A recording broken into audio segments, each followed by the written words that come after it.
আশ-শাবি রহমতুল্লাহ আলাইহি ছিলেন খলিফা আব্দুল মালিক ইবনে মারওয়ানের ঘনিষ্ঠজন। তিনি ছিলেন কুফার এক মহান তাবী, উচ্চ মর্যাদা সম্পন্ন ও প্রভূত জ্ঞানের অধিকারী। একবার খলিফা আব্দুল মালিক ওনাকে রোমের সম্রাটের কাছে দূত হিসেবে পাঠালেন। তিনি যখন তার দরবারে পৌঁছালেন তখন রোম সম্রাট তার সাথে কথা বলে এতটাই আকৃষ্ট হলেন যে সাধারণত দূতদের তিনি বেশি দিন রোমে অবস্থান করতে দিতেন না, কিন্তু আশ-শাবিকে তিনি বহুদিন আটকে রাখলেন। অবশেষে আশ-শাবি বিদায় নেওয়ার জন্য সম্রাটকে তাগিদ দিলেন। আশ-শাবি যখন বিদায় নিতে গেলেন তখন রোম সম্রাট জিজ্ঞাসা করলেন, তুমি কি খলিফার পরিবারের লোক? আশ-শাবি বললেন, না, আমি একজন সাধারণ আরব জনগণ। তখন রোম সম্রাট চুপিসারে তার সঙ্গীদের সঙ্গে কিছু কথা বললেন। এরপর আশ-শাবিকে একটি চিঠি দিয়ে বললেন, খলিফার কাছে বার্তাগুলো পৌঁছে দেওয়ার পর এই চিঠিটি তাকে দিও। আশ-শাবি ফিরে এসে খলিফার কাছে সব বার্তা পৌঁছে দিলেন, কিন্তু চিঠিটি দেওয়ার কথা ভুলে গেলেন। প্রাসাদ থেকে বেরিয়ে আসার পর হঠাৎ মনে পড়ল, তখন আবার ফিরে গিয়ে চিঠিটি খলিফাকে দিলেন।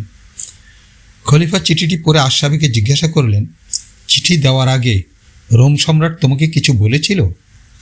আশ-শাবি বললেন, জি হ্যাঁ। তিনি বললেন, কি বলেছিল? আশ-শাবি বলল, রোম সম্রাট জিজ্ঞাসা করেছিল, তুমি কি খলিফার পরিবারের লোক?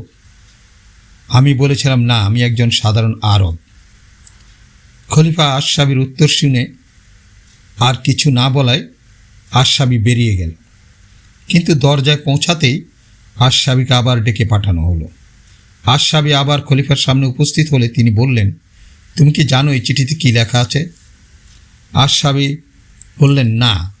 খলিফা বললেন, চিঠিটা তুমি পড়ো। আশ-শাবি চিঠিটা পড়লেন।